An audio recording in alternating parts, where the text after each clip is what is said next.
Good morning, everybody. I am Mel Barrett. Welcome to Something's Off, a true crime podcast where we constantly ask ourselves what the actual F is happening here. And if you've been joining us for the lives, you will know that we have been covering the Kelsey Fitzsimmons Trial, which is about the North Andover, Massachusetts police officer who was shot in the chest by a fellow police officer during a restraining order serving. Today, we're covering closing arguments, and we're expecting to be on verdict watch in the next few hours. So, without further ado, let's get to it.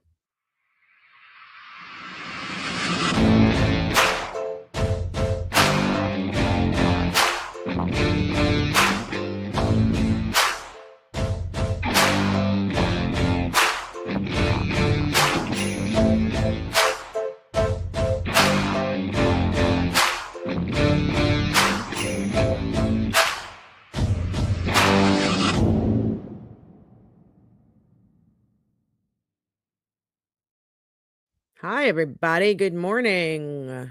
Thanks for becoming a member, Bridget. Appreciate that. Hi, Wild West Willie. Hey, Chris Denton. Hey, Dot. Hey, Jody, TC Nerd, Mary, and Sarah. So glad y'all are here. It's going to be a big day, y'all. At least I think it is. I want to ask right off the top, who thinks we're getting a verdict today? Let me know in the chat. And I'm interested to see how this goes. If you want to know how I'm feeling right now, I don't think the Commonwealth proved their case. I think that there were a lot of holes in Noonan's testimony, and I thought Kelsey was really credible. So we'll see what happens. Let's see. Hey, Pamabo. Hey, D Cools, Glimmer, Girly, and Mary Jo Mac. Happy to see you all here. TC Nerd says, according to both the Mazza panel and Michael, there was a bit of audience intimidation going on. Yeah, I think that's been happening the whole trial. I mentioned it in my stream the other day when the camera was focused on Bradl at the defense table and there was the court officer standing right next to him. And he was talking about how he received information from North Andover police whistleblowers. There was some sort of commotion in the back of the courtroom. Kelsey turned around to look, and the correction or the court officer was also keeping her eye on someone back there or several people back there. So I know something is going on. I've been hearing that Justin's brother was in the courtroom. I've been hearing that Justin's mother and sisters were upset about something and may have been outside the courtroom. I am assuming that there are North Andover police in the courtroom who are very much on Noonan's side in this situation, as far as the North Andover police are concerned, because I think that they have an issue with misogyny in their department, considering that their chief and the department have been sued for sexism, basically. The interesting thing about that is one of the women who sued the chief specifically was Katie Gerke, who we heard on that call with Justin. Katie was telling him it was okay to go into his house, which it wasn't his house. It's Kelsey's house. Who was, feeling sorry for Justin and telling them that they're all behind him and all this yada yada. Katie is one of the people who actually sued Chief Gray for sexual what's the word I'm looking for? Not harass. Well, there was some harassment in it because she was saying that people were putting her name, I think, on the trash can and things like that. Elevators were blocked while people were in them. Very specifically, her time and money was cut when she transferred to North Andover. There was just a general mood in the North Andover Police Department that women weren't really wanted or needed or accepted. So can you imagine how all these people feel about Kelsey Fitzsimmons today? I imagine they don't have a great opinion. Let me check the chat, see who's here. Let's see. Bridget says, I think we're getting a verdict. Do you think we're getting a verdict today? I hope we are. D Cool says verdict tomorrow morning. Viva. Good morning, Viva. Wild West Willie says not guilty at 2 p.m. TC Nerd said DA staff and Courtney and brother and police. Yeah. So all the folks. Chris Noonan had holes in his testimony. Houston's story seemed to align with Kelsey's version better to me. Verdict today, I think. Good morning, super planner girl Amanda.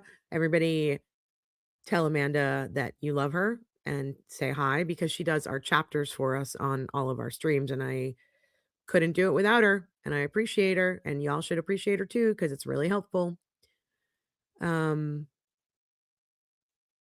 Oh, she's headed to her 6-week post-op checkup and would rather be at home. Well, good luck, Amanda. You're going to be fine.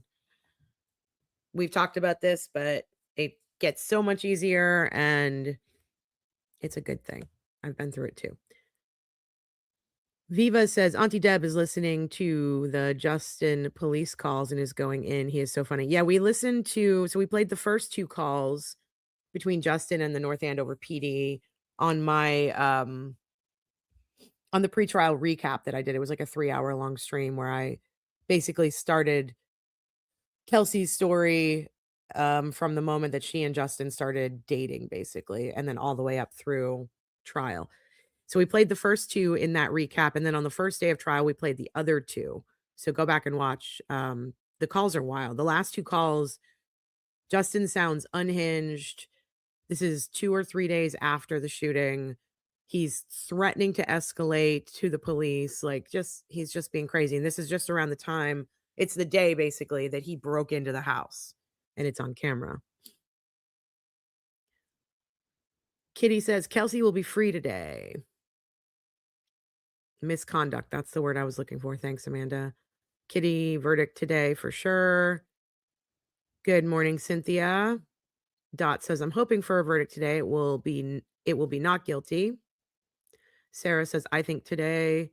Doonies. I am Doonies. Oh, by the way, the she shed is here. And I am covered in Band-Aids, if that gives you any indication of what I was doing after we streamed yesterday.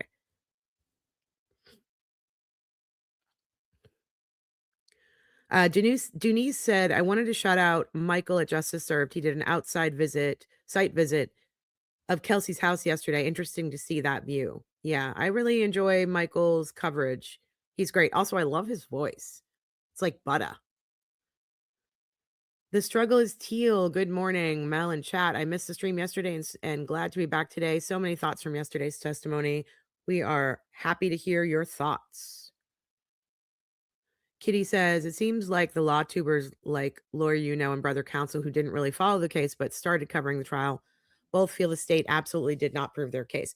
Yeah, I think Brother Counsel has been covering it for a while. I know that Peter Tragos, the lawyer he doesn't really know much about the case and he's covering it, going into it without a lot of knowledge. And I know that I think he believes that the Commonwealth did not prove their case. I would also say Bob and Allie over at Defense Diaries, I think Ian Runkle, Mark Betterow, they're all like, what happened with that cross on Kelsey yesterday, Commonwealth? What a shit show that was. Agreed. Hey, Shauna. Sarah said, by the way, are we sure what Justin is smoking on that pipe is weed? No idea, but he does it a lot and he does it incognito. He doesn't want anyone to see him for sure. Did anyone see Mark Betterow's opinions on yesterday's testimony? I only saw what he had to say about the cross. He's so good. I listen to, I pretty much think that whatever Betterow says is gospel. So let's see.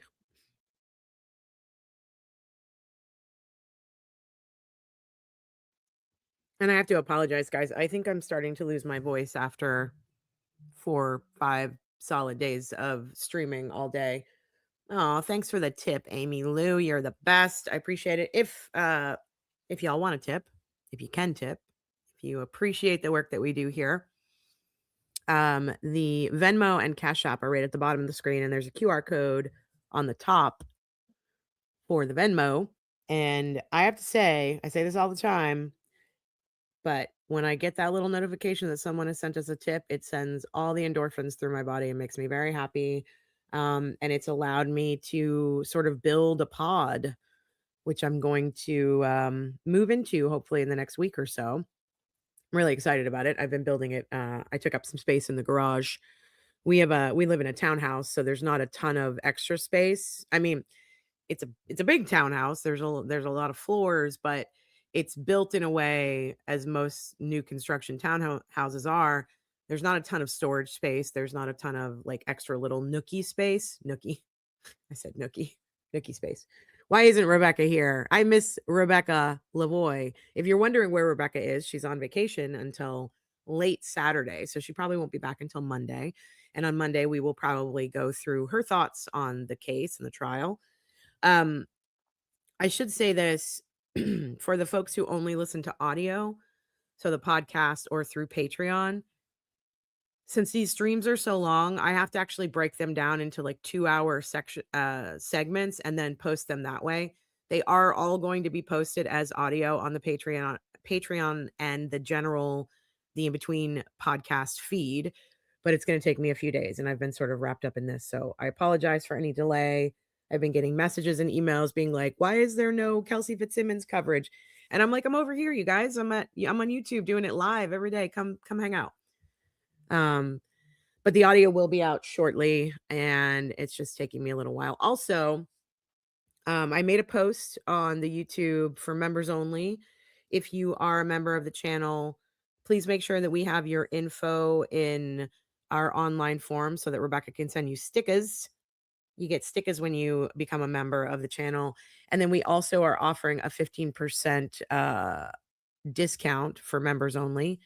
And I posted that in the members only post on YouTube. So check that out. That's for our merch store, I should say. All right, let me grab some of these comments. Cindy Lou, good morning. Good morning, darling. Thanks, Mel, for covering this all week. Can't wait to hear these closing arguments. Already cringing with the Commonwealth closing. Yeah, I'm interested to see who's going to do it. Neither one of the ADAs seem to have a ton of personality.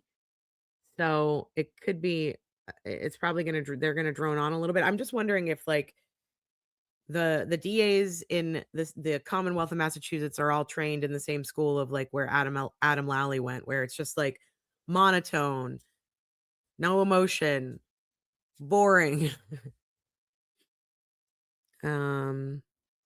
Kitty said Judge Carol Erskine, who is retired, who's a retired Massachusetts judge with career in family court, has been on with Defense Diaries all week, and her insight has been great. They all feel not guilty verdict. Yep, I agree. In Betero we trust. Bridget said, I don't know what the Commonwealth proved. It was such a waste of time / money. Again, yes. Shauna, yeah, Judge Erskine on DD has been insightful.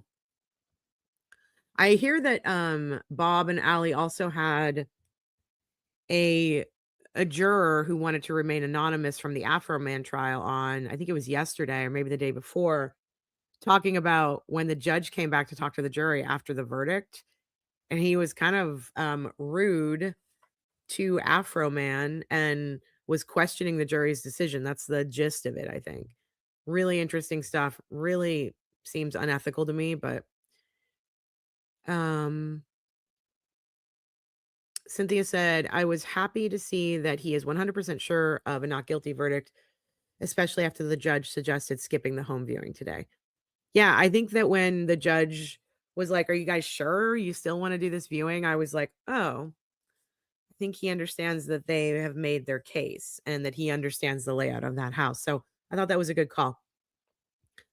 Yes, we miss Rebecca. I know she's watching.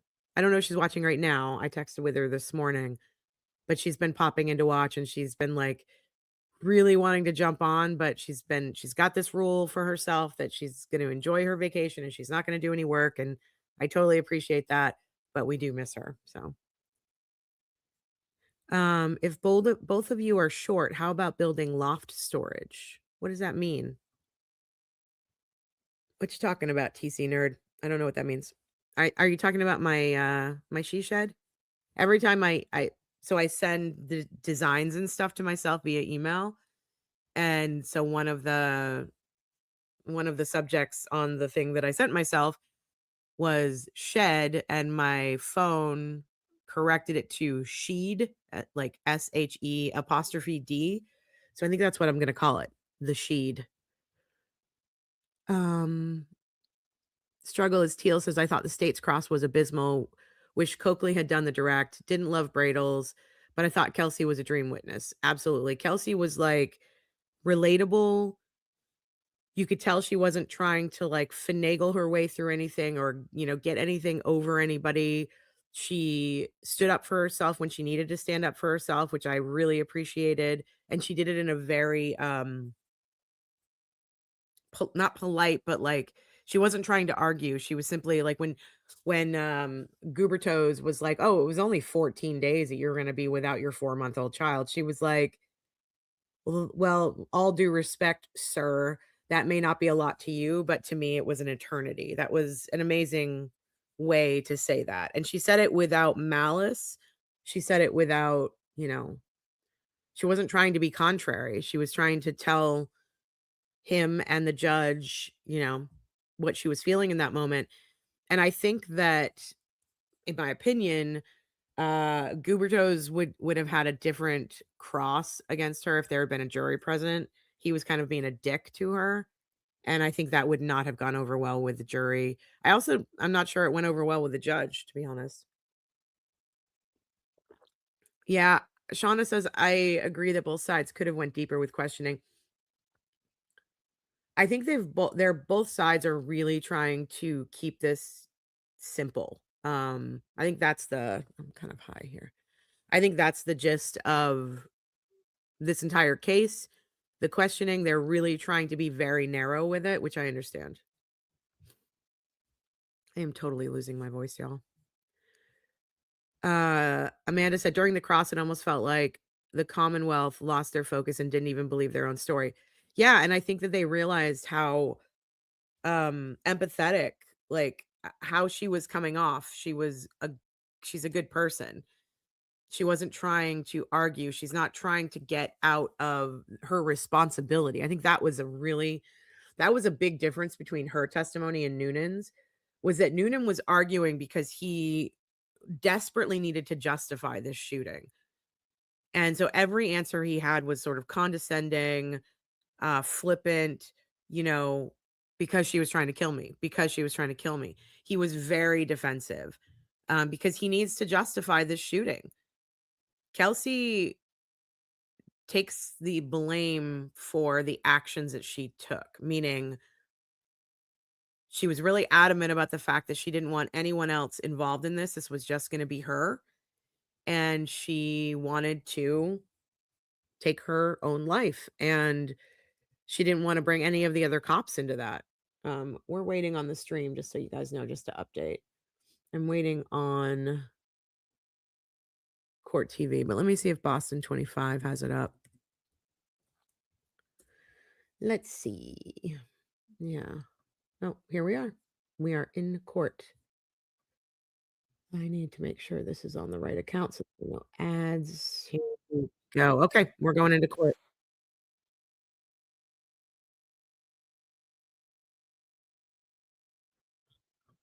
Fitzsimmons, 2025, 77 CR 311, scheduled Here we today go. for continued jury waive trial. Could counsel please identify themselves for the record? Good morning, James Gubitosi. Good morning. Good morning, Honor. Maria Moriarty. Good morning. Good morning, Your Honor. Martha Coakley for the defendant, Kelsey Fitzsimmons. Good morning. Good morning, Ms. Fitzsimmons. Good morning, Your Honor. Timothy Bradl, Your Honor, for Ms. Fitzsimmons, Healy, Ms. Leonard, and Ms. Sasser with you. Good morning, Mary Carr. Thank you for the summary. I appreciate it. You can have a seat. So I wanted to talk about a couple of administrative matters. One is on the view. I've decided that the most efficient, transparent way to handle the travel to and from the view is to do it like we do a jury trial. And that is that I intend to order a bus. Oh my God, this is the wrong day. And Jesus, hold on a second. You guys, I'm like, wait a minute. We're not going on the view. What are we talking Your about here? Honor, good morning. March 25th. So stupid. Sorry, guys. Day 4. Come on, Mel. Get it together. Okay. We're not up yet. I'm going to mute this. Let me make sure this is right. I was just about to start going through it all again. Yeah, Bridget, when she said her doggy was on the restraining order, ugh, Maverick, that would have crushed me too. That point got me, it really got me. Jen said, "Hey Mel, I typically can't watch the full length live trial streams. For future trials, would love a short summary at the end of each trial day." Yeah, this is just something that I'm trying out, Jen. I figured I'd start with Kelsey's because I knew it was going to be, just a few days to see how it goes. I really enjoy it. It is a lot of work. It's a ton of work. Especially when I'm here on my own. But I've really enjoyed like sitting through this and discussing it with you all. And I feel like I'm really absorbing the information by talking about it. I do plan to do a recap though. We'll be doing a recap probably on Monday with Rebecca. So we'll go through all the days of the trial. And I do plan to put out some other recappy kind of stuff. So we'll figure out what happens with the next trial. I'm not sure what we're covering next. And I would appreciate some suggestions for the trials that are coming up. I know that we're going to try to cover the Clancy case, which is just another tragic case out of Massachusetts. Someone asked me yesterday if I would cover the armless, legless professional cornhole player who just murdered somebody. That happened not far from us. And at first when I read it, I thought it was an Onion article. And I'm not trying to be ableist here, but it was a shocking headline to read because they made a point to say that this person didn't have arms or legs and shot a gun and also drove a car away.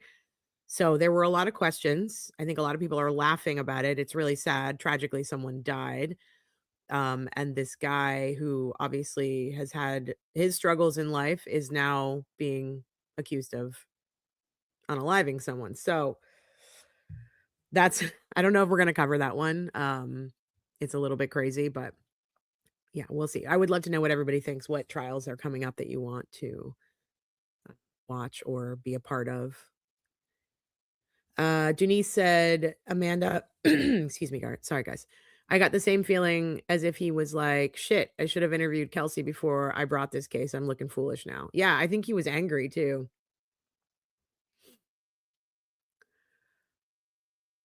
Let's see. Yeah. Chris said she owned that a gun out would escalate the police. Yep. Dot, you mean because she tried to murder him in the face? That's my favorite line from this trial so far. Bradl is so funny. Shauna said to Bridget, when she mentioned the dog, that's the point I knew for sure. Fact. Justin did all of this out of pure malice. He just wanted to hurt her. Yeah, and he wanted to cause a scene too. He wanted to me anyway, in my opinion, it felt like he was getting the entire town involved in this and letting everyone know that he was the victim. And wait, we're saying that High Hands is on? I don't see High Hands. What is going on, y'all? Oh, we're moving. Let's see if there's any sound. But yeah, it seemed like he was really just trying to get the whole her own community to hate her, and I'm just like, he escalated this. He escalated it and he wanted to get everybody against her. He wanted to why is this not up yet? He wanted to turn everyone against her. He wanted to get everybody escalated to the point that they all went over to the house and and his sister were going to be protected and they get to walk in and they get to do what they need to do. It was a lot of escalation, a lot of escalation. Big head, high hands. We're looking for him. I didn't even realize you could put a dog on a restraining order either, Cindy Lou. I just felt like it was just like they were just trying to really go after this woman and take everything from her.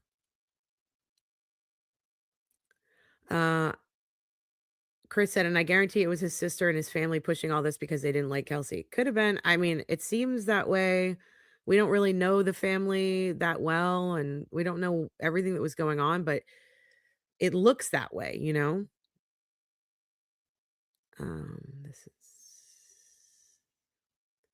Happy Thursday, honey kid. Glad you're here. Sorry, guys. I know I pulled up day 3. My bad.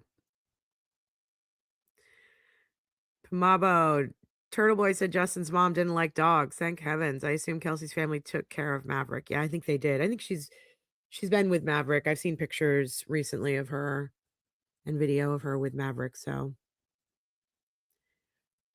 the OnlyFan case should be interesting. Yes, I agree. Justin put the child and the dog on the restraining order, saying Kelsey couldn't come anywhere near even her own dog. Ooh, that man. If someone did that to me, I would have, I don't know. If someone tried to take Ruby away from me or any of my other dogs away from me, oh man, it would be on. Honey Kid said, please, yes, I need this. I also play cornhole. I play cornhole too. I didn't realize that there was a professional cornhole league, and I don't think I'm anywhere near being a professional, but I was just like, what is happening? What is happening in the world? What is this headline? It's insane. Denise said, Mel, you balance stopping quickly and getting back into it very well. I really enjoyed watching with you in your chat. Oh, that's very sweet. That's a great compliment. Thank you so much. It's really funny to me that comment, Denise, because I'm a talker, obviously. And in my real life, in my private life, I have over the course of my life gotten complaints that I am a circular storyteller. So I start with like a lot of backstory and before I get into the meat of the story and then I bring it back around.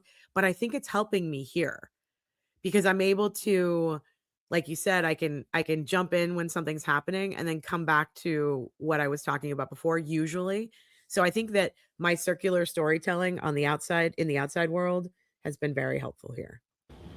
Big head in the high hand. Hear ye, hear ye. All persons having anything to do before the Honorable Jeff Karp, Justice of the Superior Court, now sitting in Lawrence and then before the County of Essex. Draw near, give your attendance, and you shall be heard. God save the Commonwealth of Massachusetts. Oh, Betterow is in the courthouse today, Mary says. March 26, 2026, 42, Lawrence Superior Court.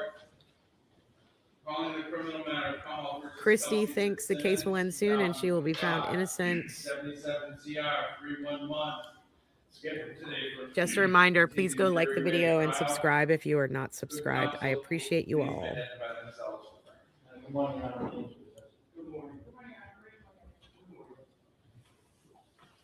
Good morning, Your Honor. Martha Copley for the defendant, Kelsey Fitzsimmons. Oh, I gotta stretch. Good morning, Your Honor. Timothy Bradl.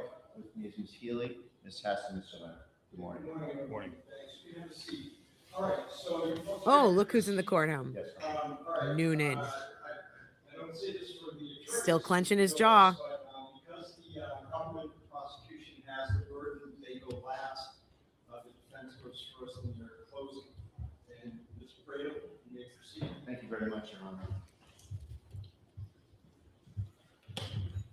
What a piece of work. You know who's the whack job? Noonan's a fucking whack job. He went in there guns a-blazing. He had his tactical gloves on. He was ready. He was ready to fight.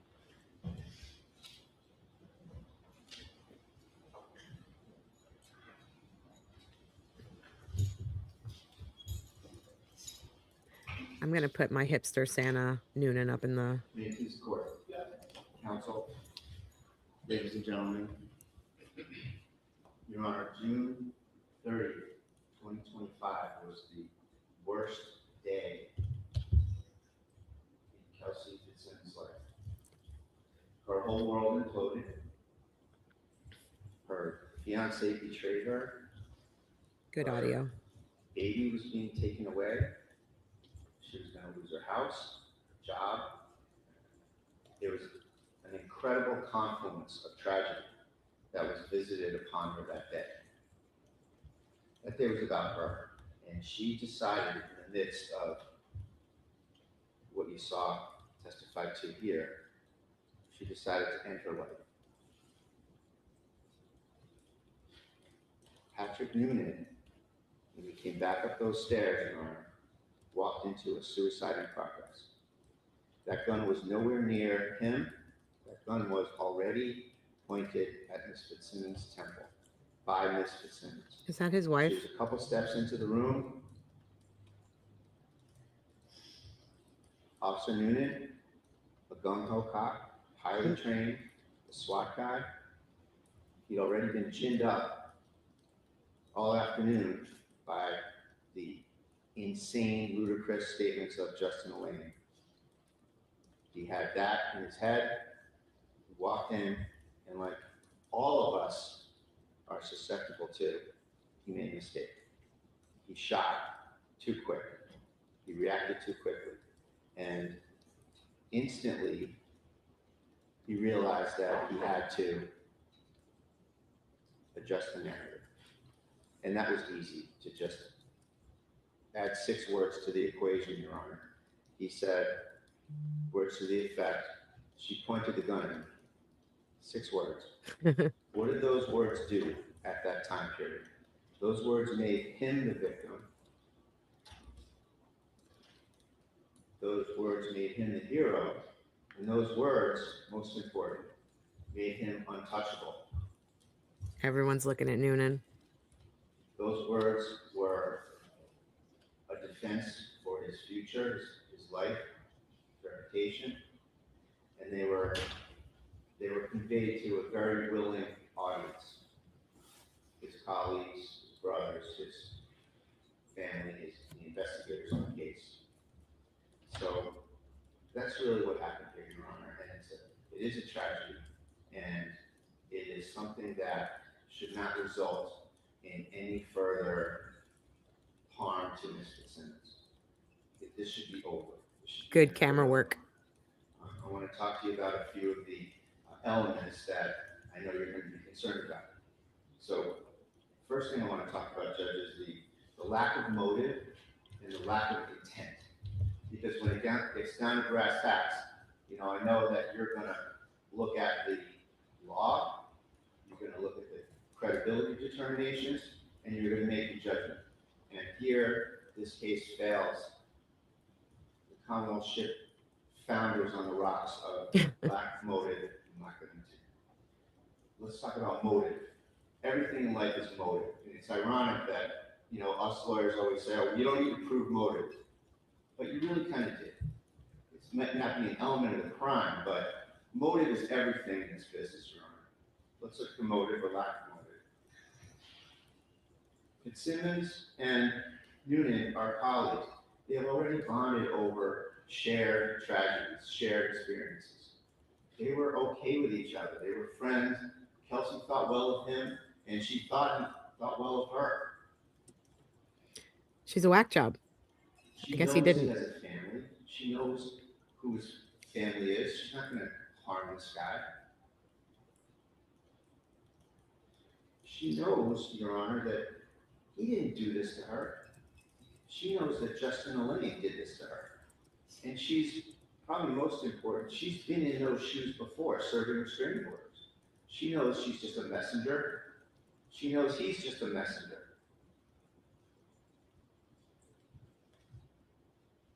This was the worst moment of her life, and she wanted to end her life. And how did she want to do it? She wanted to do it alone. She didn't want to involve these officers because she knew this was a selfish act. She came in here, and ironically, the most credible evidence that came into this case, Your Honor, was from the one person that didn't have to testify. And she came in here and she chose to testify. And she waived her rights and she testified. And she showed, Your Honor, that she's a moral person. She's a caring person. You'll sit down and you'll deliberate, and you'll be drawing the inevitable conclusion that Kelsey Fitzsimmons is a moral person. You have to contrast that with the callous treatment of this case from the other side. Hey, we're gonna go serve an order on Kelsey Fitzsimmons. Her ex-fiance got an order on her, on Kelsey. Let's go serve an order. The answer, sounds good. Let's go. Talks to his neighbor. Oh yeah, I'm the shooter. I'm the shooter. She's a whack job. So you have to take these credibility determinations into account. And I know you're a gentleman, but you have to get down to brass tacks on who's who here. What else shows you that she's a moral person? She doesn't want to involve these guys. She's trying to get rid of them. She says, oh, the guns are over here, so she can go where they really are. She keeps trying to give Houston and Noonan baby things to bring downstairs. She's trying to get rid of them. She's trying to get them away from her. She wants to do this on her own. She doesn't want to have some sort of situation where she gets shot by one of her colleagues and friends. It's understandable because she's a moral person. She waits for her chance. She gets to her room. There's a distraction downstairs. She doesn't know what's going on because she's focused on the job she's trying to do here. The tragic, awful thing that she's trying to do to herself. That's how you know she's telling the truth, Your Honor. You saw in the room, and I'll show it to you in a minute, the chest that she got the gun from, it's a chest on the floor. It has one of those pretty substantial lids that you have to flip up to get the gun, locate the gun, pick the gun out of the 4 guns, and stand up. If Noonan was standing right there in the door frame, that would have never happened. All those events, that little series of events, he would have been able to stop it. He would have stopped it. It tells you that he's Yes, down Bradl. the steps. He was interested in the distraction downstairs. He saw Kelsey folding some baby clothes, getting baby things ready. His attention, it's human nature. His attention was drawn to go back down the stairs. He walked down the stairs two or three steps. Human 4 steps, nature. whatever. And Kelsey told you, straight up, that was my chance. And she took it.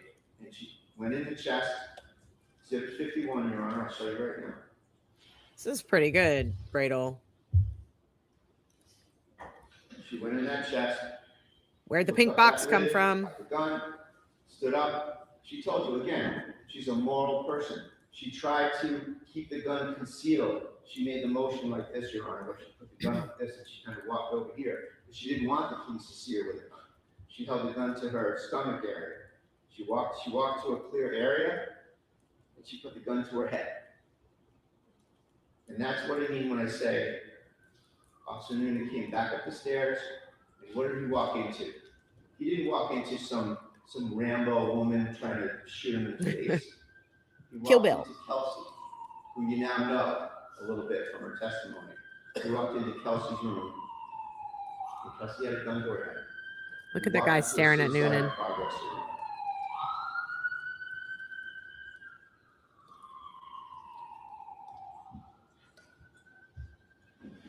And the man that had just been holding a baby, that she chose to hold a baby, that she chose to feed her baby, walked into her suicide in progress. The gun was nowhere near Noonan. There was no threat to Noonan. And the law says that an officer may not use deadly force. I wonder if he's Someone rethinking his choices right now. Danger only to themselves. And that's offered to Your Honor twofold, in the sense that it shows that this was not a reasonable use of force, and it shows you that his knowledge of that statute, as he said on the stand, gives him a motive to lie. He knows that this is not a good shooting. He knows this is not a clean shooting. And that gives him a motive here, Your Honor. I love that Martha Coakley is still taking Like notes. all of us, we all make mistakes. He overreacted and he shot. He had the look on his face, panicked, flustered, he shot. He had made a mistake by leaving her there, walked down the steps, a few steps, and that gave her the chance. And when he did this, he knew immediately, Your Honor, that he had to adjust the market. Gotta stretch. Filtered through the legal lens, Your Honor, that tells us that Kelsey had no intent. She had no intent to harm him. There's no assault here because she didn't have the intent to do so. As the fact finder, you can consider everything you said about motive, that she lacked any motive to harm this gentleman. In fact, it was the opposite. She thought well of him. She knew Justin did this to her. She had just trusted him with her baby, and she had tried several times to get these officers away from the situation. No intent to harm him, no motive driving her mindset to do so. Reasonable doubt, burden of proof, Your Honor. Where the evidence supports a reasonable and more plausible alternative, and that's shown here by Kelsey's testimony, it cannot be said that Commonwealth has proven the case beyond a reasonable doubt. There is reasonable doubt. When there are two plausible versions of what happened, that itself is reasonable doubt. The versions themselves, Your Honor, show reasonable doubt. Kelsey's version rings true. Noonan's version is all over the place. Noonan's version is contradicted by the strong consensus of everybody else in the house. Noonan portrays a couple different stories, but if you want to pick one where it's this drawn out potential gun battle, where she's backpedaling, sidestepping, tapping, racking, there's commands going on, that takes time. It takes time for me even to say it. Never mind do it. And that's belied by everything everybody else in the house says. Everyone else says, Kelsey no, 2 shots in quick succession, bam, bam. That does not fit with what Newman said happened. So, on that alone, Your Honor, as a fact finder, I suggest that your duty is accomplished quickly, because there are 2 extremely divergent versions of this event. And Newman's version has changed itself. Newman's version is inconsistent with who you now know Kelsey is as a person. It's self-serving.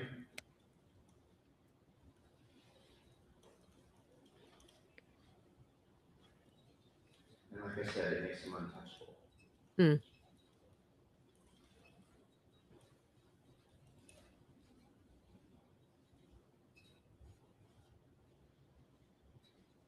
when you judge it against everyone in the house, he's the only one with the Rambo story.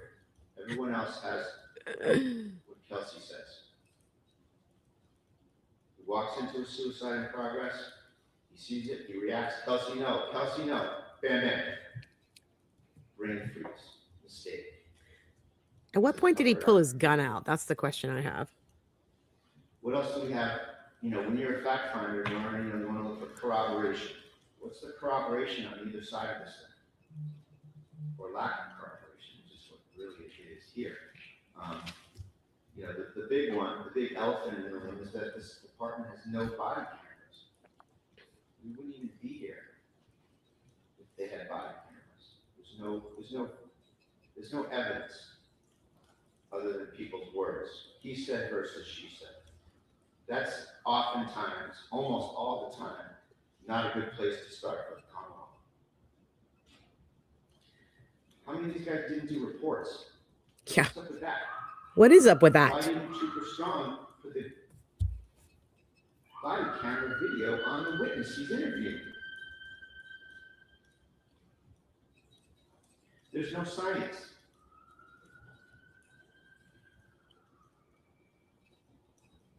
The testimony of everyone else in the house shatters his narrative.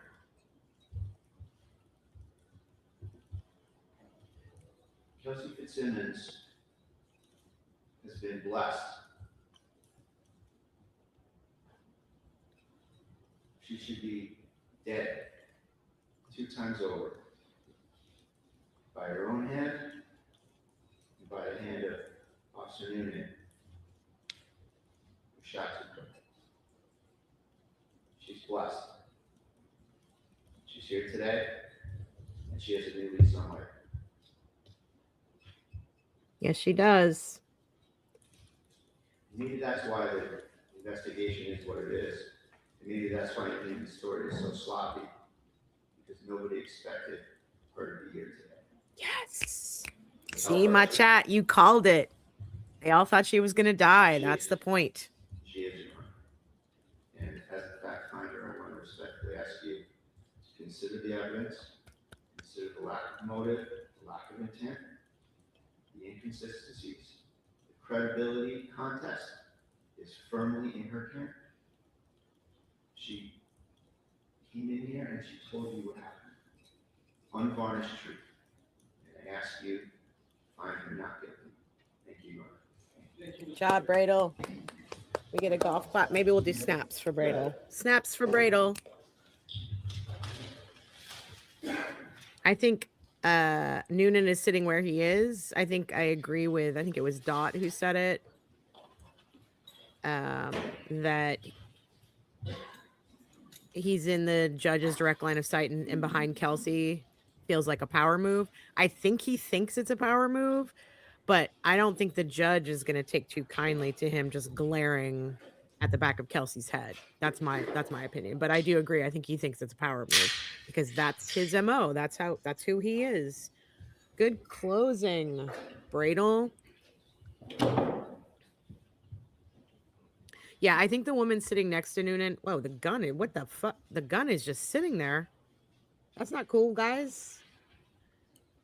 I think the woman sitting next to Noonan is his wife. Yep. Cindy Lou said he kept it simple, streamlined the timeline, and also tugged at the heartstrings. Hey, thanks for becoming a new member, Karina. Of credible evidence in this case proves one thing, that she's guilty. All the testimony, the No. scientific evidence, the physical evidence, the demonstrative evidence, everything points to one conclusion: she is guilty. Even her own testimony proves she's guilty. Because it's impossible to have happened the way she said it. No. It is scientifically, mechanically impossible for it to happen the way she said it. Her story is that she grabbed a gun, put it to her head, pulled the trigger, and it clicked. The chamber was empty. That's what her story is. And that's what Officer Noonan's story is, too. She pulled the trigger, clicked, nothing came up. There wasn't a round in the chamber. She even said, she told everybody how stupid I am. I tried to kill myself with an empty gun. But what do we know about the gun? What do we know about her gun? Because after she went to the floor, I don't like goober toes. Lieutenant David picked it up, put it on the bed. Officer Noonan picked it up and put it on the table. And then Officer Core came in the room. And what happened then? Officer Noonan said, secure that gun, make it safe.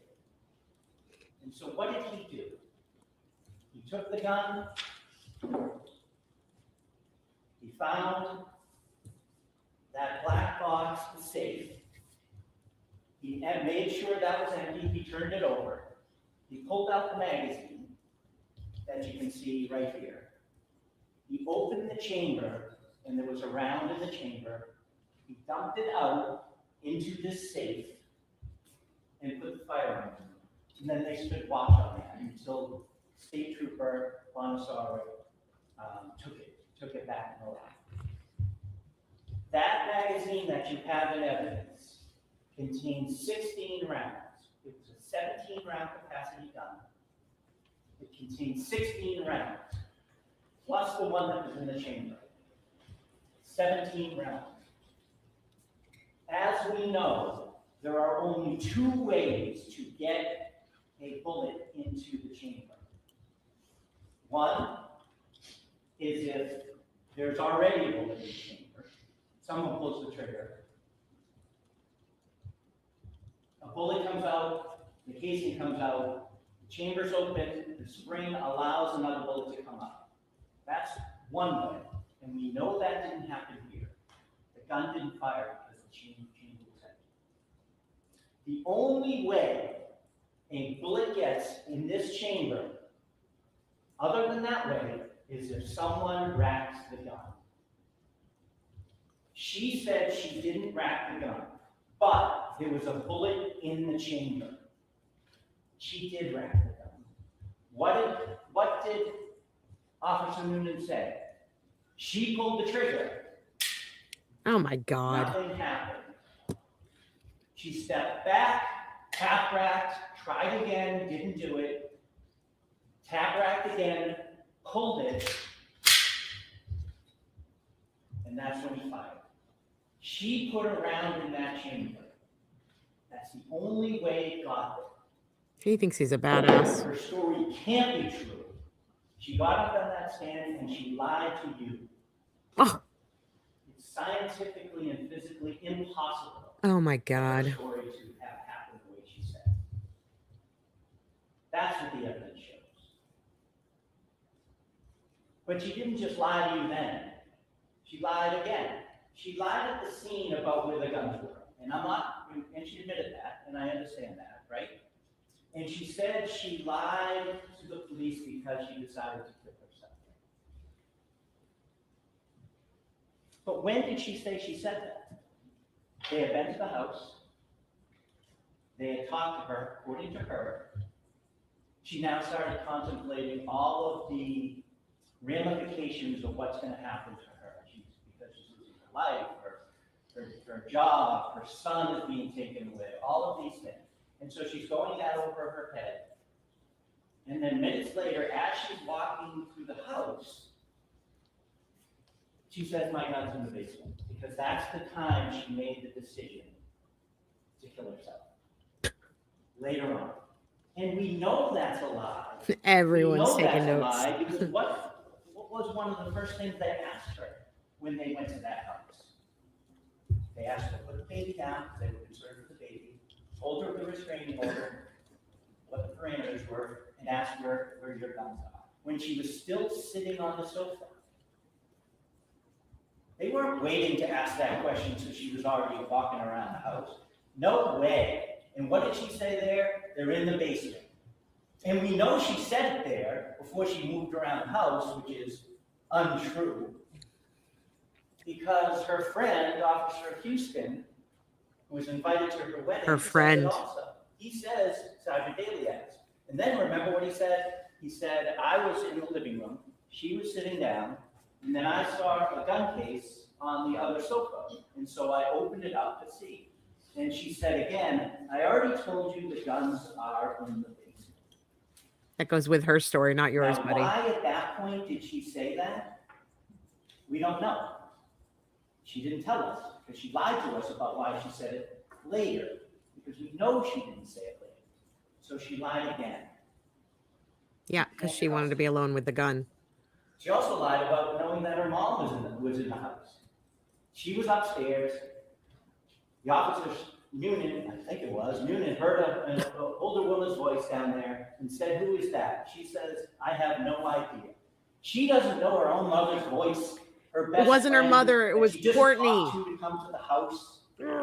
And she said she didn't know whose voice it was. Another lie. She said Bullshit. on the stand yesterday that she didn't know Justin was in the house. And we know that's a lie too, because what happened when the 3 of them were upstairs? It's Noonan, it's Houston, and it's the defendant. She hears him downstairs. Houston hears him downstairs, and she says, keep him away from me. I don't want him in my house, or something to that effect. And that's when Houston went down to make sure he wasn't coming up and went to the basement. She knew he was in the coming. house. She absolutely did, and she lied to you when she said she didn't yesterday. And, You know what else she lied about? Something so simple, but it shows who she is. The restraining order. She said the restraining order was taking my dog away. It says it. It doesn't say that. Nothing about the dog in there. I could go on about the lies, but I want to talk about the credible evidence. The credible evidence in this case. When Lieutenant Daley got a call, actually got a visit from Justin Lane when he was in the lobby of the PD. And Justin told him he got into a 9A against Kelsey Fitzsimmons. And Detective Daley knew that she had been sectioned before, that she had comments, that She looks sad. they were taking the child away from her for a period of time. And so what did he do? He called Officer Houston.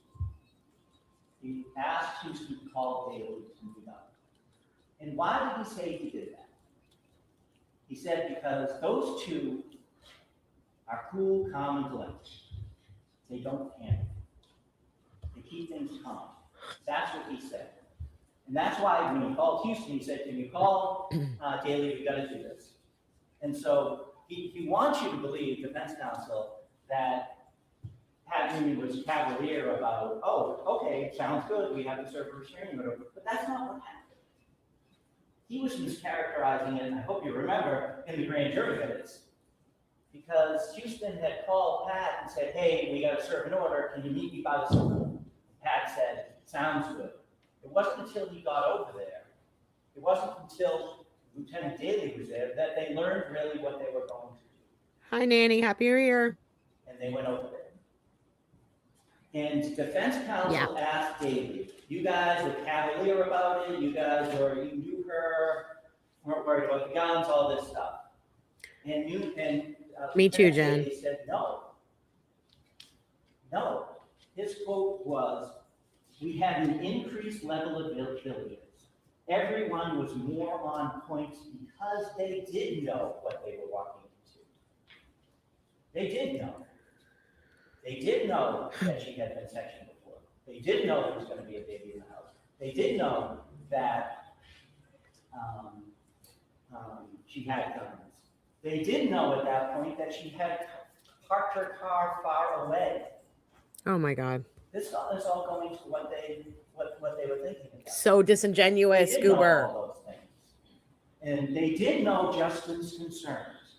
He said, according to Lieutenant Daley, I'm worried she's going to kill the baby, kill herself, and kill someone else. So that's what they were thinking when they went into this house. That's the credible evidence when they went in there. And what did they do when they went in there? They sat her down, and they allowed her, or maybe they asked her, I can't remember, to go around and get some stuff for the baby, because she knew Justin was coming to get the baby. And they were in her pocket the whole time. They followed her around the house, at least two of them, while she did that. And you know that because even Officer Houston said, I was in her pocket. We went into the kitchen, and I noticed there were butcher blocks with knives on it, with knives in it. And they were concerned. There was no chance they were leaving her alone. No chance they were leaving her alone. Officer Newman. Stop talking while there are emergency vehicles. Jesus. Officer Newman. All of the testimony that you heard about Officer Newman, even from the defendant, he's a gentleman, he's experienced, he is by the book in his training and experience, starting in the military, through boot camp, through security forces school, security Here we go, forces, camera up. Squadron, with all the training he had, and Humvees and helicopters, and the SWAT team, 2 times a month training, clearing rooms, clearing buildings, hostage situations, missing persons, shoot, no shoot scenarios, twice a month, and a 40-hour block every year. For over a decade, he did that. Kelsey's And he writing a moved to lot. Lawrence, as far as the department goes, because it was busier and he had more experience. He was cool, calm, and collected. Obviously No doubt not. about that. Obviously not. And to say when they're upstairs and he walks away and leaves her alone because he heard a commotion that Officer Houston was going to attend to is a joke. It really is. Now, how do you know they were going by the book at that point? And how do you know they were villages? Because they followed around everywhere. Because both Houston and Officer Newman said she kept handing us things and we kept putting them down. We wanted our hands free. Who's hitting a microphone? Because they were ready for whatever happened. Hoping nothing did, but ready for whatever happened. So at some point, Houston and Newman are upstairs, and the defendant goes into her room. And she hears Justin. And Houston goes down to speak to police to make sure he's there. And Officer Newman is watching her. He's watching her. And she's on one knee. And she lunges, and she disappears.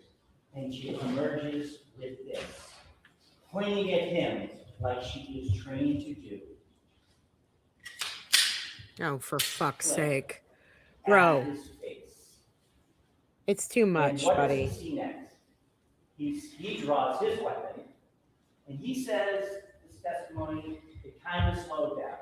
The whole thing took maybe 4 seconds, maybe even 3.5 seconds. His training has kicked in. His experience has kicked in. It was a surprise to him, certainly, because she got the drop on him. And why did she do this? Who knows? Maybe he's right. Maybe she was going through him to get to justice. Maybe she was just so upset she was going to shoot anybody in front of her. Maybe she wanted him to shoot her. We don't know because she lied about it. We don't know. But the fact is, she started to shake, she started to tremble, and she lunged for the gun that he couldn't see. And what happened after she flipped? She stepped back, and now he knows based Oh on my his God, he's going to training do it again. experience He's and going to do it input, again. there is not a round in the chamber. He knows that, and so he doesn't shoot. According to the defendant's testimony, he had every right to shoot at that point. And you know what? He actually did. He had a right to shoot her at that point. If you point a gun at a cop and pull the trigger, they get to shoot. But he didn't. Because he was controlled and disciplined. That's the way his career went. And so she steps back, tap, crack, and tries to do it. And doesn't shoot her dead. Goober, Kelsey, no. Kelsey, no. control Because you yourself. know the threat isn't there, really, because there still wasn't one in the chamber. Kelsey, no. Kelsey, no. He is being disciplined like we wish every police officer, every law enforcement agent in this country was. He should be applauded for his actions on that Oh day. no. Oh Christ. Tap rap again. Oh my Now he knows God. what's in the chamber. Threat's on. She starts to raise it. This is and he embarrassing. shoots. He shoots twice to stop the threat. He stopped shooting when the threat was neutralized. Defense counsel, during his cross-examination, well, you would unload it or not. He goes, no, that's not what you do. You shoot until the threat is neutralized. She was now down on the ground. But his training and experience are still taking over at this point, because what does he do? He still has his gun on her, because the gun's still there. He can't see it. Lieutenant Daly comes in, Lieutenant Houston comes up, and what does Officer Houston say that he sees when he comes upstairs? That Officer Union is standing there with the gun low and ready. His training is still taking place. He's still doing what he was trained to do. The gun is put on the bed. He's calm and collected. He takes the gun and moves it away so people are safe. He's deliberate in those actions. When it's away from her, he starts to tend to her. Officer Core comes in and he orders, well, he asks Officer Core to make the gun safe. He's cool, calm, and collected. That's what Lieutenant Daly expected, and that's what he was. He didn't make a mistake. That's what the credible evidence shows.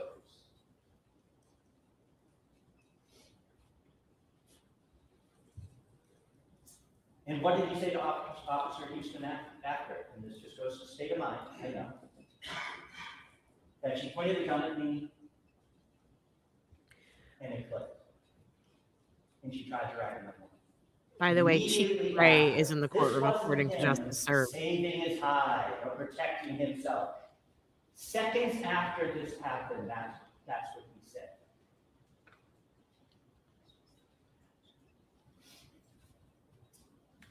Every piece of credible evidence points to the inescapable fact that she is guilty.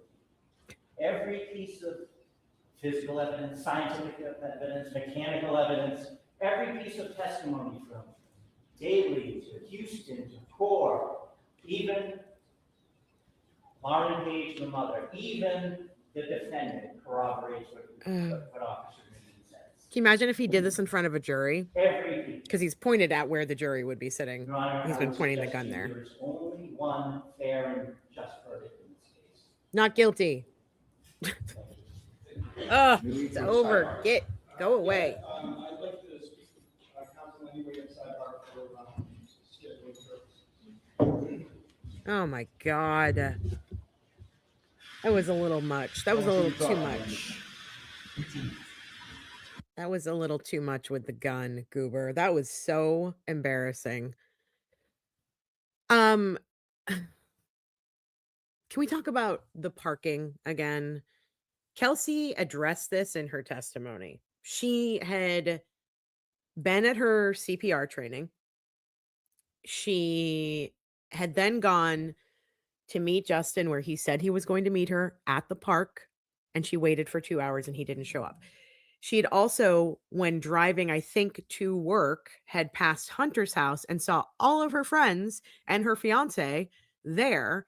And then one of her friends started calling her and asking her to go get a cup of coffee. Everything was weird.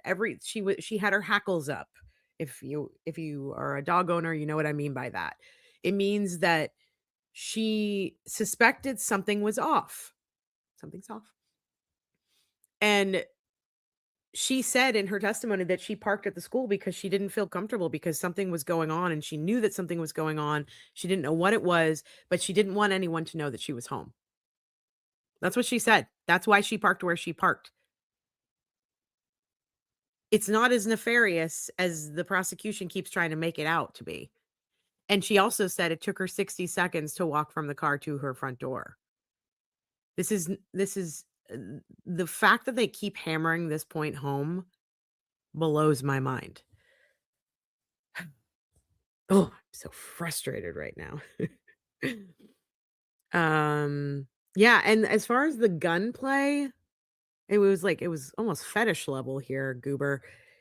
Do you guys remember when the MSP expert took the gun out when he was testifying? And the judge was like, that thing's not loaded, is it? That's safe, right? Like, he was nervous about the gun in the courtroom.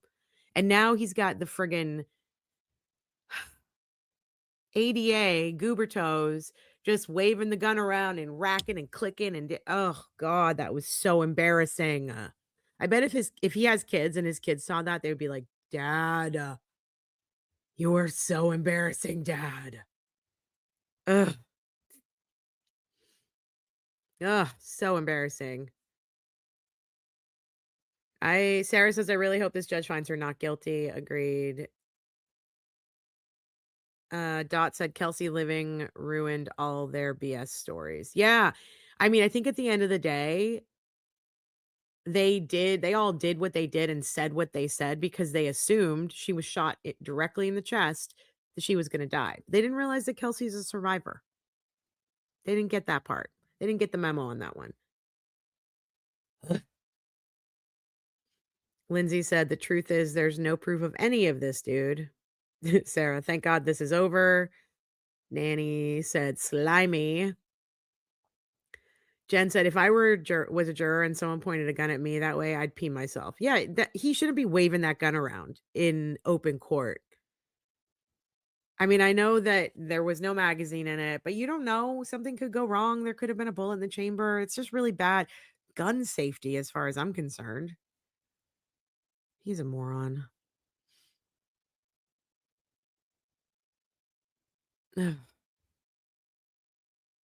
Yeah, it is. It's to me, Sarah, I feel the same. It is so weird to care that much where her car is. She knew something was off. She is, at this point in time, a woman alone with her 4-month-old child. Her fiance is ghosting her and acting crazy. She drives past her fiance's best friend's house and sees all of her own people there, including like her maid of honor. And then her friends are calling her and oddly being like, let's go get a cup of coffee. She knew something was off. She didn't want them to know that she was home. And Justin's watching the security cameras and letting the police know when she gets there and when her mom leaves. It's all fucking shady. Ugh. Shauna said this guy should go eat a ham sandwich with Lally and Hank. Agreed. Dot, a question for the guys. Did the pew pew theatrics land as badly with y'all as it seems to have with the women in the chat? Good question. Dot. Marlboro said this is such a he said, she said. TC nerd saying someone is cool, calm, and collected does not make it so. He was not cool, calm, and collected. There was evidence that he was not cool, calm, and collected.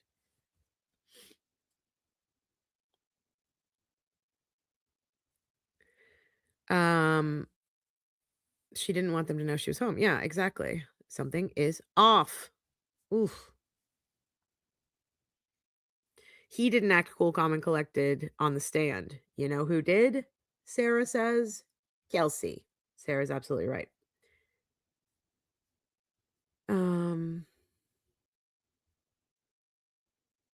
Yeah, she should have been sat on the couch or taken outside while the cops cleared the house of weapons, D. Cool said. I agree. And DCF should have been there. I mean, this is so ridiculous. They made so many mistakes.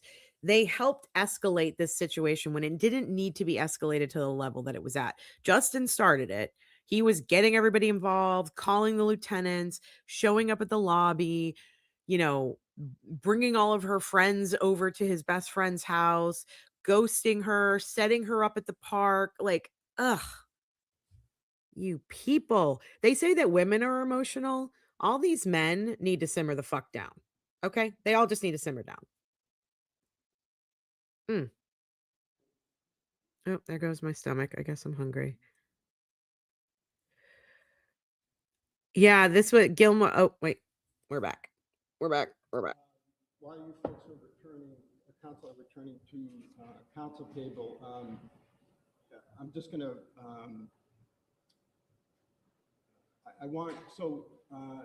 we went to sidebar for 2 reasons. One was Mr. Bradl has a series of objections that he'd like to lodge about the Commonwealth's closing, which I'm going to give you an opportunity to do in open court rebuttal. with the Commonwealth in open court responding. And also, I went over the schedule. So as I told council, my intention is to take as long of a period of time as I need to reach a verdict, provide the court staff and council with 30 minutes notice. Good. And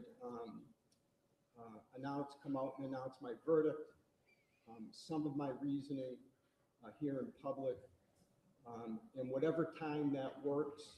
In other words, if it's during our traditional lunch break, so be it.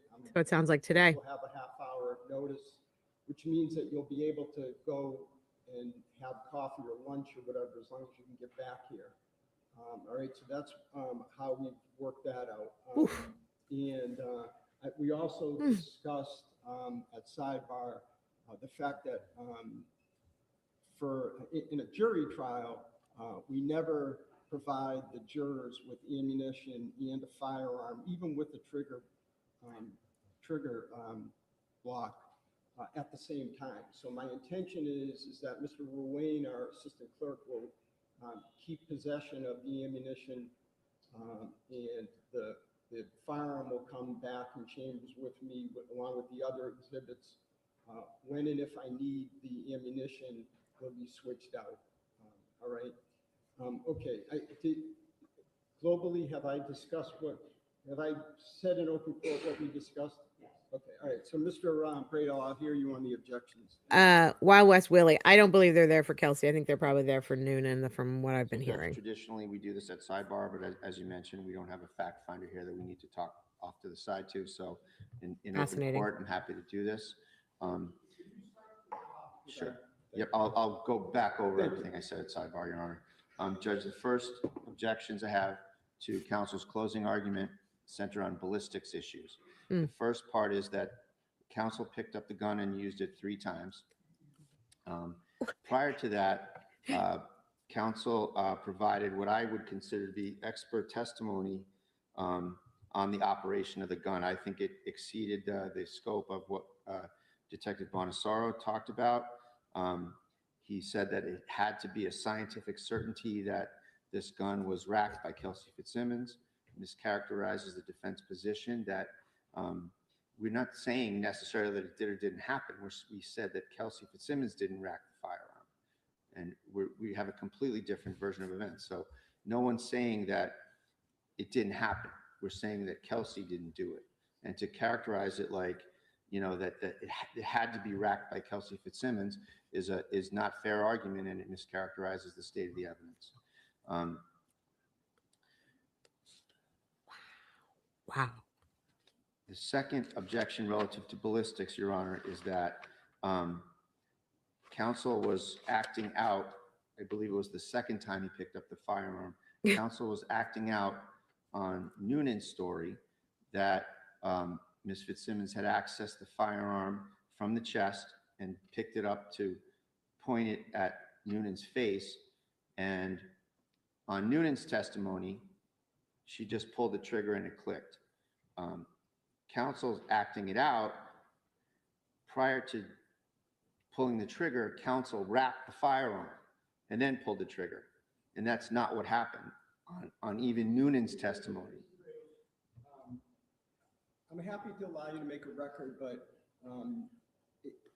the fact that there's 2 different versions of what folks testified about is fair game. What the issue right now is whether the Commonwealth argued items that were not in evidence or attempted to draw inferences from items that were not in evidence. So the disagreement about the racking is just not before me. Well, that's why I bring it up, though, Judge, because this racking issue has been brought up to the forefront. Fight, Bradl, fight. He did something that is not part of the evidence.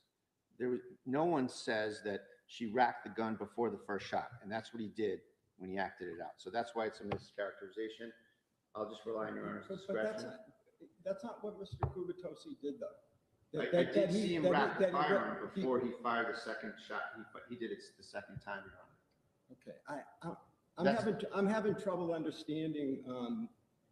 Again, it's just that when you act out the testimony, you have to do it accurately, and he didn't. I'm going to say this in open court, and it won't be the last time I say it. Whether or not Officer Noonan exercised reasonable use of deadly force is not before me. That is not my decision. I agree with you, and I say it on credibility. And hold on, and whether the North Andover Police Department followed procedure in executing, serving this restraining order is not before me. Child custody is not before me.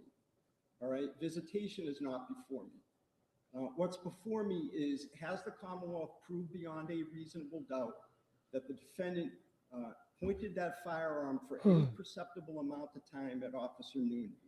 Okay, so all of this is just not helpful. And I offer it on credibility, though, Your Honor. Okay. Yeah, this makes me nervous too, Sarah. Also, the Commonwealth said that on the scene, Ms. Fitzsimmons didn't say part of her story there, so therefore she's making it up. And whenever the Commonwealth tries to argue that a defendant didn't say something, that's very dangerous ground for the Commonwealth, Your Honor, that the defendant is under no burden whatsoever to say anything, Your Honor. And here to suggest that she's lying because she didn't say part of her story when she's shot in the chest at the scene is unfair argument, but it also violates her right to remain silent. And it's an intrusion on that, so I would object to that. I ask you not to consider that, Your Honor. Except that, Mr. Bradl, she waived her right to remain silent, right? She testified, so. At the scene, though, isn't Judge. isn't it fair game for the Commonwealth to discuss the testimony that your client offered? The testimony, yes, but he's saying that at the scene, she didn't say XYZ when she didn't have to say XYZ at the scene. And that's, the Commonwealth can only argue that when a defendant makes a comprehensive Oh statement. God, I and hope we leaves didn't get something out. Judge Karp You wrong. can't say that she especially in her condition, that she didn't say something and therefore she's a liar. She has a right to not say anything. So that's my point on that, Judge. And then the last two more issues, Judge, is that there was a mischaracterization of the evidence where counsel stated that Justin Alain told the officers in the lobby of the police station that Kelsey will kill someone else. He added that to the statement that you might recall, that he said he wouldn't be surprised if she didn't kill the baby right in front of them. Mm-hmm. That was the statement. He added in that she would kill someone else, which in this case is a very dangerous mischaracterization, that he's ascribing an intent to my client that she wanted to kill someone else, which didn't happen. That was not the statement. So that's a very important, very dangerous, very unfair, very prejudicial misrepresentation of what was attributed to Justin Alain in the lobby.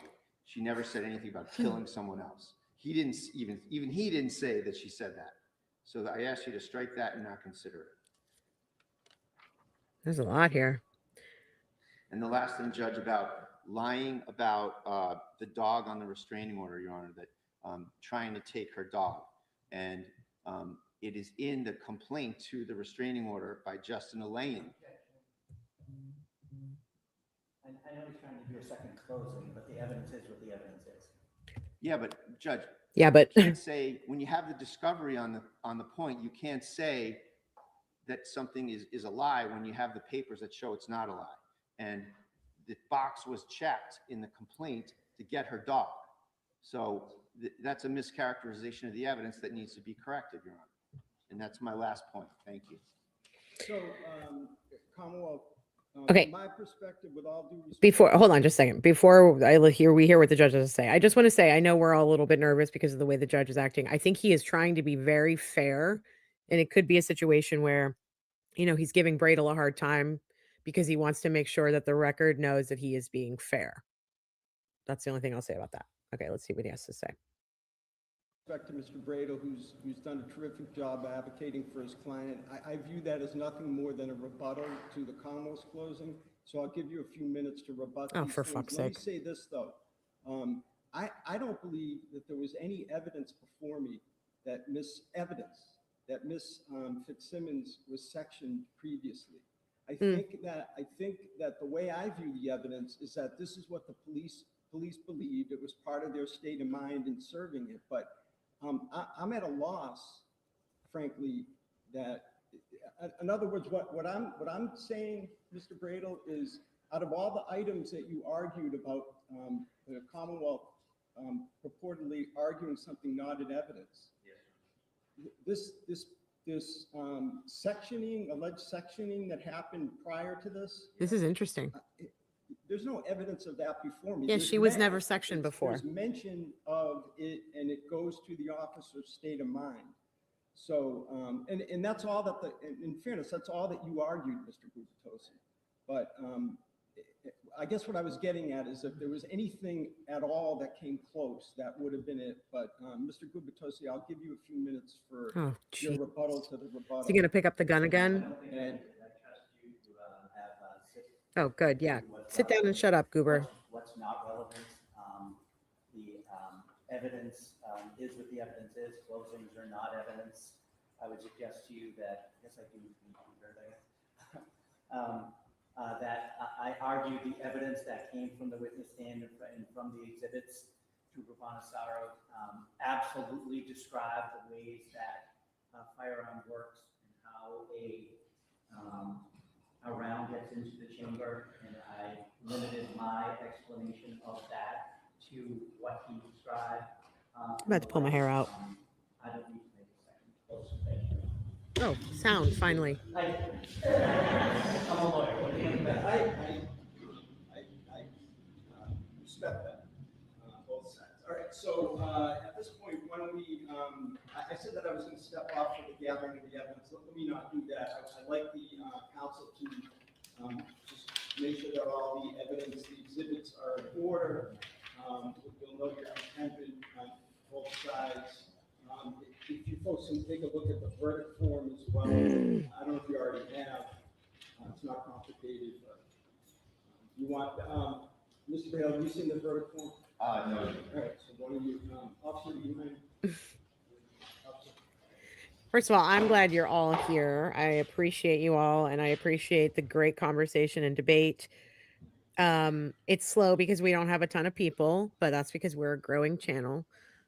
Oh, what's that woman doing? All right, content with the verdict form, but we're still working on the exhibit. Yeah, that's fine.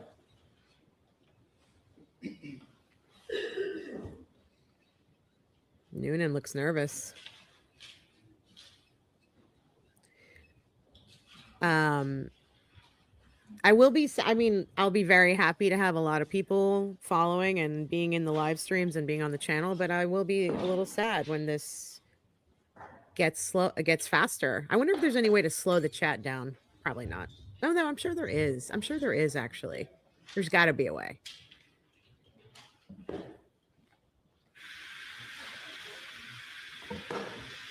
Man, this is complicated, huh? Let's turn the static off. Blech. All right, so they're just gathering evidence. Let me see if I can go ahead. Gathering evidence. I don't know, you guys. I think the judge has already made up his mind. I think he might go back and like check a couple of things, but it seems to me like he may have made up his mind.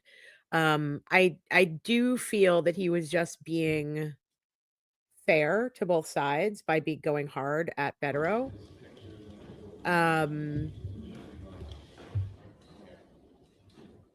They both, the judge and Bradl both brought up the fact that he's waving a gun around in open court. Kind of fucked up. I think Goober was thinking that he was going to go for some shock factor and that, it was going to like trigger some emotions with the judge. It's so stupid. What was he doing? He picked it up 3 times and he did it wrong. It didn't match the testimony. Ugh, Christ. ADA Gubitosi on behalf of the Commonwealth, is the Commonwealth content with the exhibits? Yes. Attorney Bradl on LOL, behalf of the defendant, is the defendant content with the exhibits? Yes. And that would be for both of you, exhibits number 1 through 98. Thanks for being here, Karis. Like the chalk, Mr. President. Yes, and the jury instruction. Thank you. Yes. It's not 98, I thought we had, what were the 100 exhibits? No, 90. Okay. I'm sorry, okay. Yeah, when we get to a place where the chat's moving fast, we'll figure out all of the ins and outs.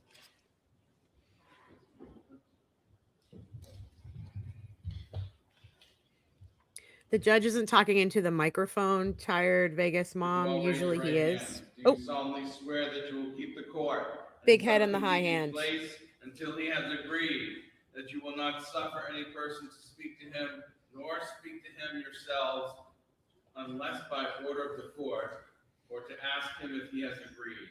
And when he has agreed, you will return him into court unless the court shall otherwise order, so help you God. We will stand in recess for deliberation. All rise, please. Okay. So we're going to get a 30-minute notification when they're coming back for verdict. I assume we're getting one today. It's only 10, 10:15 in the morning. So I assume Judge is going to look over a few things, try to make sense of a couple of things, and I think he's probably going to be back pretty quickly. He said something about the lunch break, so I would assume that's when he's going to be coming back. Emily said, I don't think the gun looked good for Goober, but I don't think the rebuttal looked good for Bradl. Could be. I mean, again, I think the judge was arguing with Bradl. I think that it's good that he allowed him to get it on the record.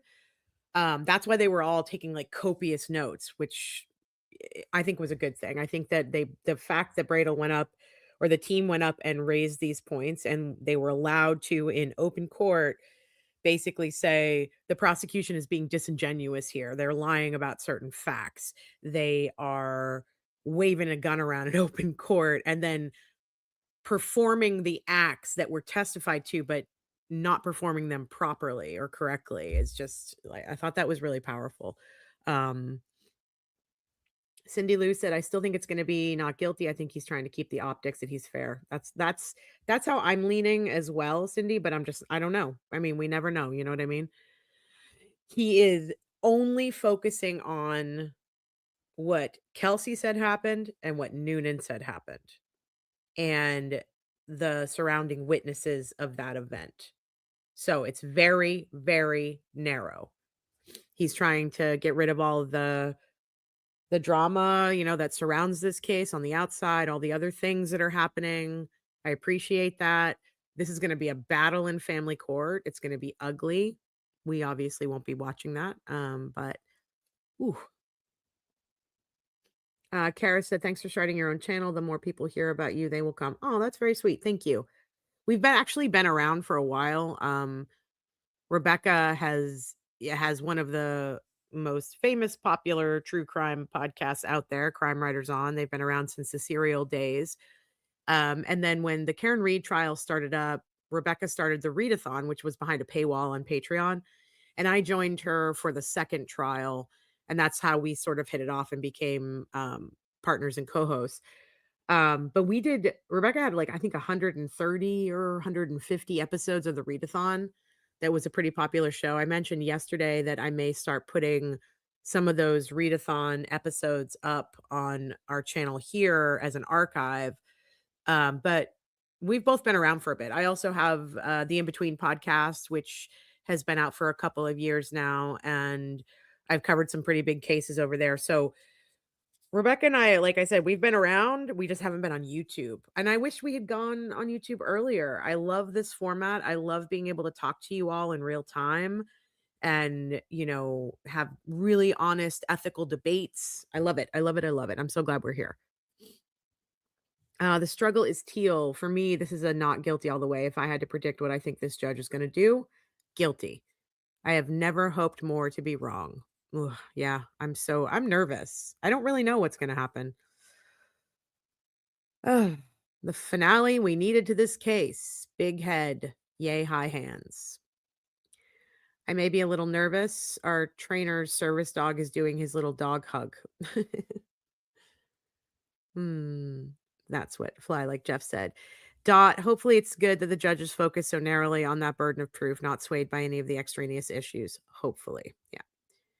Jen, I'm so nervous for Kelsey. Rob, if nothing else, there's a setting that prioritizes membership posts. Yes.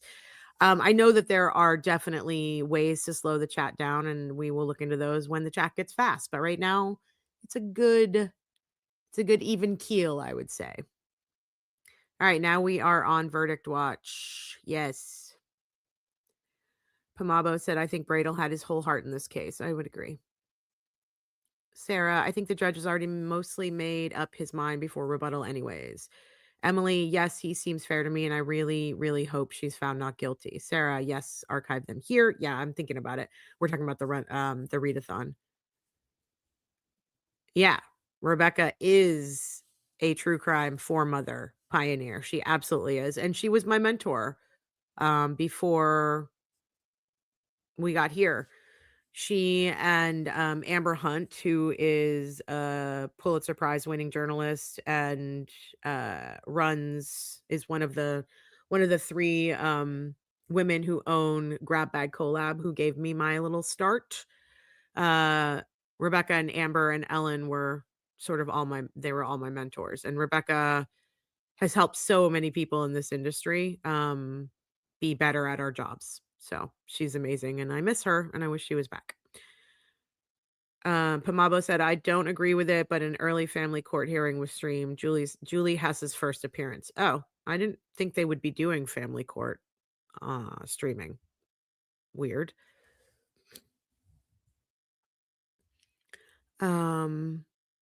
The struggle is Teal said, I learned about Mel from Ellen and was so happy when she joined the readathon. I was so happy to join the readathon. I was obsessed. I had actually been telling Ellen all about it. And I was like, you guys have to cover it. You have to cover it. This was back when she was doing her show with Rabia. And I was like, you have to go look at this Karen Reed. It's something's really crazy. Something's off with the Karen Reed case. And I had been listening to the readathon and just like, speaking to Rebecca in my, listening while I was listening at home. And I think she was looking for co-host because Kevin he's an umpire for Little League Baseball. And she was like, hey, do you want to come on? And I was like, yeah, absolutely. And I remember the first episode we did, I was in my closet. The lighting was horrible. I was like staring down. Sound probably wasn't great. And we were talking about, this was before trial 2, and we were talking about Colleen Crawford and Fanning and the company being dissolved, the digital forensics company being dissolved. That was before we knew everything we know now. And that was it. We kind of hit it off and she was like, you have to come back on. And so I said, yes. And then all of a sudden for trial 2, we were on almost every night together. So it was pretty great. Jen said, this is the first and only podcast I've watched on YouTube. Thanks for the introduction to the platform. Well, thanks for being here, Jen. Yeah, I used to watch, the only thing I watched before this, I watched a lot of ASMR because ASMR helps me sleep at night. But I also watched a ton of LawTube. So I was watching Melanie Little, I was watching Emily D. Baker, I was watching Runkle and Lawyer, and Brother Counsel, and of course, Turtle Boy, even though he's not a LawTuber. So that was my introduction to YouTube, but I didn't really think the way that we do things would necessarily work here, but I think it is working. I love talking with you all. I love it when Rebecca's here or when we have another guest on and we can sort of go back and forth and we can be personal. We can, talk about these cases that we're covering and debate and talk about verdicts and talk about the ins and outs of why we're here in a courtroom. And I absolutely love it. I absolutely love it. I love being here. Dot said, I've been obsessed with Rebecca in a totally healthy way for decades, now becoming so worn. Mel too. Oh, thank you. Yeah, that worried me too, Glimmer Girly. The judges mentioned that if Kelsey pointed the gun only for a moment worries me. Yeah, me too. TC Nerd said, I wish Bradl had outlined all the things that Commonwealth did not do or did wrong in serving the TRO shooting aftermath, like body cams, drug testing, interviews. But you heard the judge say that he's not concerned with any of that stuff. He's only concerned with what happened in that room. That is what is before him. Yeah. Cindy said, I want y'all to grow up, but also like the slower chat makes it fun to interact. I never comment on TB or others because what's the point? Way too fast. Yeah, I hear ya. But you know what? We'll figure out a way to slow it down, I think.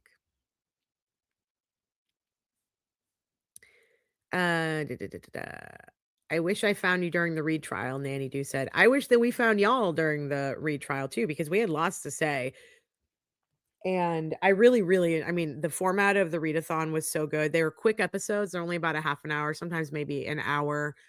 And so just being able to put them out here as an archive for the work that we did before we got here, I think is going to be really good. And I'm really excited about it. So it's going to take a long time because there are so many episodes, but we'll see what we can do.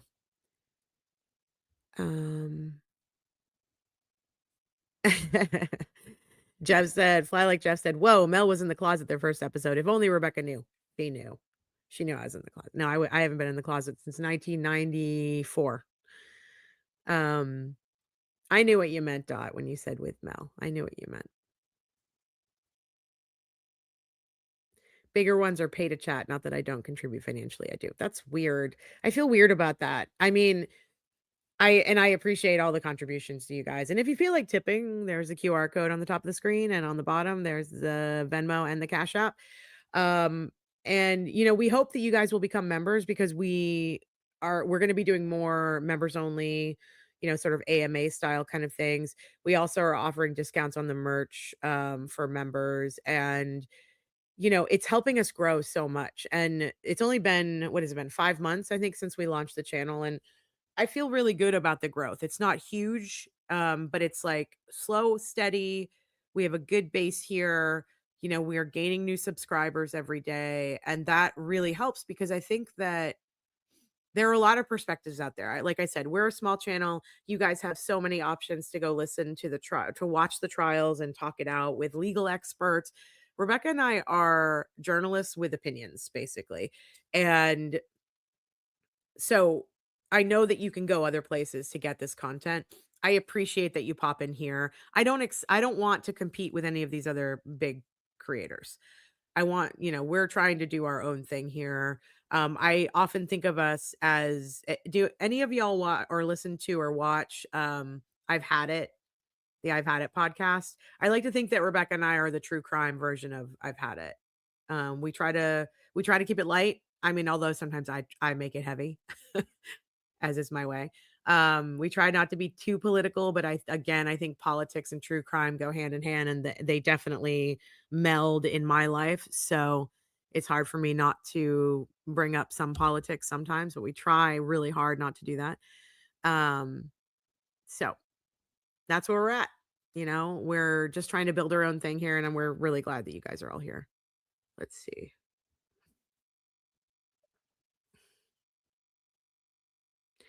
Wild Wild West. I love it. Wild Wild West. Yes. I did too, honey kid. I'll be honest with you. I lived for my Patreon notification saying there was a new readathon. I loved it. Yeah. And then I was on it, and it was strange. I felt like I was a celebrity because I was on Rebecca's readathon,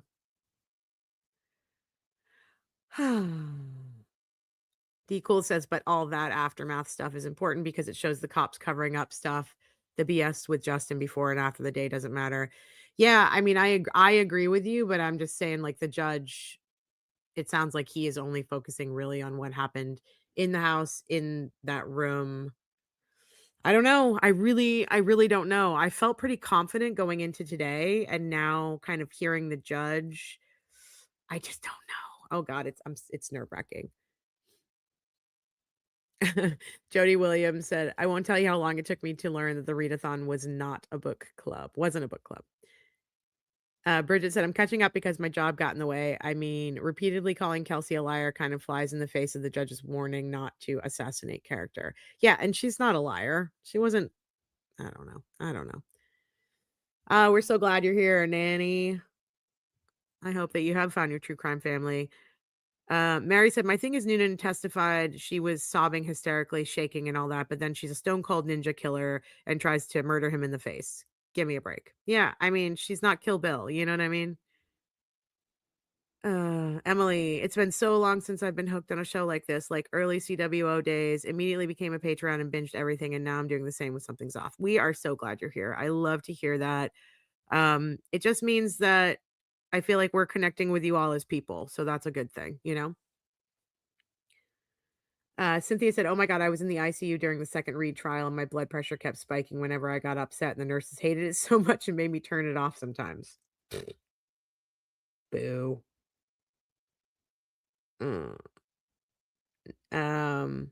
Nanny said, I'm new to true crime. Why am I just sitting here with a black screen? Man. There. Whew, y'all. Okay. So it is 10:30 a.m. Eastern. We are on verdict watch. We're hoping to get a half-hour heads up that the judge is coming back with his verdict. I think it's going to happen today around the lunch break. Sounds like to me, but who knows? So I'm going to pop off from here. And how am I going to do this? As soon as I get the notification, I will put out a stream so you all will be notified when we go live. and hopefully you'll get those notifications. I'll post it on the YouTube. I'll post it in the Facebook. If you're not a member of the private Facebook group, it's Something's Off with Mel Barrett and Rebecca Lavoie discussion group. I'll post it there. I'll post it on Twitter. I'll post it on YouTube, and we will come back as soon as the judge has his verdict. Right now I have to take a pee break and I need coffee, and I think I'm going to go work on the Sheed pod cuz I got to do something. I can't just sit here and wait. Oh, no Ruby sighting yet today, but she's right here. Let me get her. I got to wake her up. Ugh. I don't know what we're going to do when we go in the pod, Rubes. We're going to have to figure out a way for you to sit with me. Oh, there she is. She's like, "What? I was sleeping, y'all." There she is. There's my Ruby boobs. When we first got her, so we adopted her from a rescue. She had been I love you, buddy. She had been a backyard breeder dog. She was a mama dog, and she'd had 3 litters. And so when we adopted her, she had these giant nipples, and the rescue had renamed her Dolly for Dolly Parton. We named her Ruby, but she was named Dolly when we found her because her nips were a little bit big. Because she had 3 litters of puppies. I wish I knew where those puppies were. I bet they were the cutest puppies in all of the world. She's so sleepy. True crime is sleepy. Sleepy work. Oh, everybody loves you, Rubes. You're famous. Okay, enough of me kissing my dog. I'm going to pop off. I appreciate you all. Thank you so much. Thanks for all the new members. Thanks for all the amazing chat. Thanks for everybody being here. I appreciate you. Rebecca appreciates you. Rebecca will probably be back on Monday, unless we decide to do something on Sunday, which I doubt we will, because that's usually the only day that I take off for the week. And I'm going to go work on the She Shed pod because I've got to stay busy while we're waiting on this verdict. So I will see you shortly. I will put all the notifications out so you know. Ruby, you just burped into the microphone. She's so tired. She can't even anymore. She's like, "Let me go back to sleeping." Okay. Thanks so much, y'all. We'll see you on the flip side of the verdict.